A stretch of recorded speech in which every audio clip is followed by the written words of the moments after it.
Hello everyone. आज के class में आपका स्वागत है। आज के क्लास में हम पेमेंट वाउचर का यूज़ देखने वाले हैं। तो पेमेंट वाउचर का जनरली यूज जो करते हैं, अगर हम किसी भी खर्चों का पेमेंट, एक्सपेंसेस का पेमेंट यदि हम कैश या बैंक से करते हैं तो उसका एंट्री हम पेमेंट वाउचर में करते हैं, ठीक है। मगर पेमेंट होना चाहिए कैश या बैंक के थ्रू, ठीक है। तो एक एग्जाम्पल मैंने यहाँ पे लिया हूँ।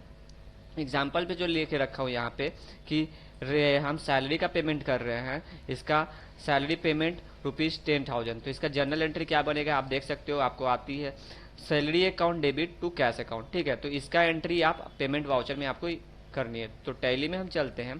टैली में आने के बाद एपी क्लासेस करके मेरा एक कंपनी बना हुआ है, ठीक है। तो हम यहाँ पे पेमेंट करने के लिए हम कहाँ पे जाएंगे, वाउचर्स में पहले जाएंगे। वाउचर में जाने के बाद आप देख सकते हो यहाँ पे पेमेंट वाउचर खुल चुका। अगर आप लोग को पेमेंट वाउचर नहीं आ रही है तो आप राइट साइड में आप एक कॉन्ट्रा के नीचे देख सकते हो F5 प्रेस करना है। F5 जैसे प्रेस करोगे तो आपका पेमेंट वाउचर आ जाएगा। जिस तरह से कॉन्ट्रा वाउचर में single entry mode, double entry mode होता है, उसी तरह से पेमेंट वाउचर में भी सिंगल एंट्री और डबल एंट्री मोड होता है, जो कि हम पहले बता चुके हैं। सिंगल एंट्री मोड और डबल एंट्री मोड कैसे कन्वर्ट करते हैं। तो कन्वर्ट करने के लिए सिंपल सा Ctrl+H प्रेस करनी है आपको, राइट साइड में आपको मिल जाएगा। इसमें आपको सिंगल और डबल का ऑप्शन मिल जाता है। तो अगर हम सिंगल एंट्री मोड यूज करते हैं, सिंगल एंट्री में जाके एंटर करेंगे तो सिंगल एंट्री मोड में ये अकाउंट में आपको क्रेडिट वाला नाम डालना है। अकाउंट में कौन सा लेजर डालनी है आपको, क्रेडिट वाला लेजर डालनी है, जो लेजर क्रेडिट हो रही है। अब पर्टिकुलर के नीचे डेबिट वाला आपको लेजर डालनी है। तो एंट्री के अकॉर्डिंग हम लोग सैलरी का पेमेंट कर रहे हैं तो सैलरी हमारा डेबिट हो रहा है और कैश क्रेडिट हो रहा है। तो कैश को हम ऊपर में लिखेंगे, अकाउंट में हम क्या लिखेंगे, कैश लिखेंगे, ठीक है। कैश लिख के एंटर प्रेस करेंगे, उसके नीचे हम क्या लिखेंगे, रेंट। तो यहाँ सैलरी पेमेंट कर रहे हैं तो यहाँ पे सैलरी लिखेंगे। तो यहाँ पे आप देख सकते हो जब सैलरी मैंने लिख रहा हूँ तो यहाँ पे सैलरी करके कोई हमारे पास लेजर नहीं है। तो इसके लिए आप Alt+C या क्रिएट वाले ऑप्शन में जाके सैलरी का आप लेजर बना सकते हैं। सैलरी अकाउंट का जो ग्रुप होता है वो सैलरी हमारा एक तरह का खर्चा है, तो इसलिए इसको किस ग्रुप में हम लोग रखेंगे, किस हेड में रखेंगे, तो इनडायरेक्ट एक्सपेंस के हेड में रखेंगे, ठीक है। अब इसको एंटर करके Ctrl+A से एक्सेप्ट कर लूंगा, ठीक। अब यहाँ पे जो भी अमाउंट आप सैलरी का पेमेंट कर रहे हो वो अमाउंट डालना है। एंटर करके एक नरेशन डाल देना है, बिंग सैलरी पेमेंट या पेड लिख सकते हो। तो ये एंट्री हमारा कंप्लीट हो चुका है। सेव करने का शॉर्टकट की Ctrl+A या एंटर करके भी सेव कर सकते हो। अगले एंट्री की ओर बढ़ते हैं। अगला एंट्री हम किसका कर रहे हैं, हम एक्सपेंस।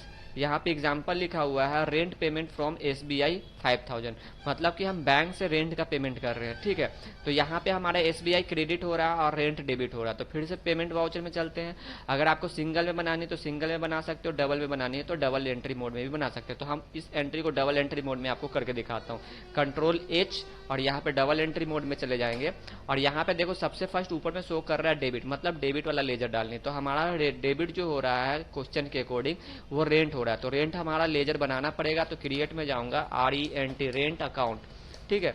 रेंट भी हमारा क्या खर्चा है, तो रेंट हम ये इनडायरेक्ट एक्सपेंस के हेड में चला जाएगा और Ctrl+A से आपको सिंपल से एक्सेप्ट कर लेनी है। अब जो भी अमाउंट होगा, जैसे 5,000 दिया हुआ क्वेश्चन में 5,000, एंटर जैसे प्रेस करोगे तो यहाँ पे देखो DR आ रहा है, जबकि हमको यहाँ पे क्रेडिट चाहिए। तो यहाँ पे हम C लिख के एंटर करेंगे तो ऑटोमेटिक यहाँ पे क्रेडिट हो जाएगा।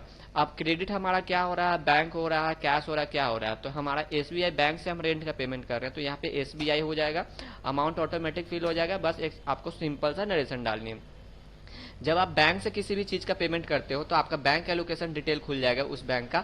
अब यहाँ पे जो रेंट पेमेंट कर रहे हो वो चेक के थ्रू कर रहे हैं या ATM के थ्रू कर रहे हैं तो आप स्पेस बटन दबाओगे तो यहाँ पे आपको राइट साइड में देखो शो मोड का ऑप्शन आता है। तो ATM कार्ड, चेक जो भी है आपको लेना है वो आप ले सकते हो। तो मैं चेक के थ्रू पेमेंट कर रहा हूँ तो यहाँ पे चेक ले लूंगा और यहाँ पे डालूंगा इंस्टॉलमेंट नंबर, INST मतलब होता है चेक नंबर।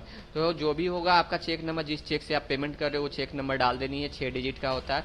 एंटर करके आप यहाँ पे नरेशन सिंपल लिख सकते हो, being rent paid from bank.